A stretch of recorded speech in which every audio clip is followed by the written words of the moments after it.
Welcome, নমস্কার।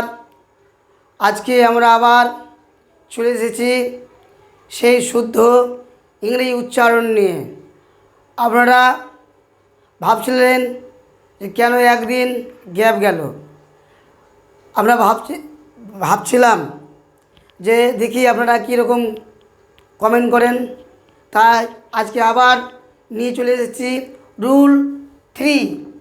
দেখুন rule 3তে কী বলছে, সঠিক ইংরেজি উচ্চারণ করার সঠিক নিয়ম। রুল 3 বলছে ইংরেজি শব্দের শেষে এমবি পরপর থাকলে এবং বিয়ের পর যদি কোনো ভাওয়েল না থাকে, বিয়ের পর যদি কোনো ভাওয়েল না থাকে তবে বি উচ্চারণ হবে না।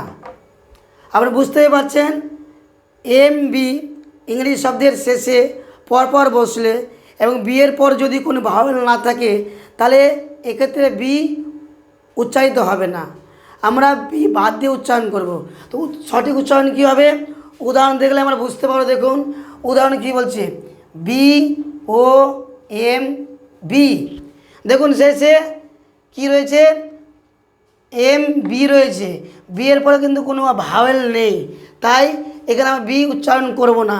কি উচ্চারণ করব, তাহলে শব্দটি উচ্চারণ হবে বোম। বোম মানে আমরা জানি বোমা। ঠিক তেমনই দেখুন সি ও এম বি উচ্চারণ কী করবো, কোম। কোম মানে চিরুনি, যা দিয়ে চুল আমরা আঁচড়াই। এবার দেখুন একই রকম শব্দ দেখলে আপনারা বুঝতে পারবেন, T H U M B. তাহলে আমরা এটা উচ্চারণ কী করছি, এর উচ্চারণ করে আমরা থাম, থয়াকার ম, থাম। থাম মানে আমরা কি জানি, থাম মানে আমরা জানি হাতের বুড়ো আঙুল, হাতের বুড়ো আঙুল, বুড়ো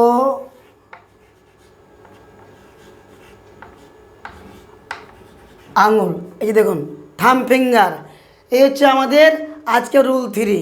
তো নিশ্চয়ই আপনাদের ইংরেজি উচ্চারণে অনেক সুবিধা হবে, ভালো লাগবে। অবশ্যই আপনারা এর পরবর্তী আর কি ওয়ার্ড হবে আপনারা কমেন্ট, শেয়ার, লাইক করে জানাবেন। ওকে, থ্যাংক ইউ, ধন্যবাদ।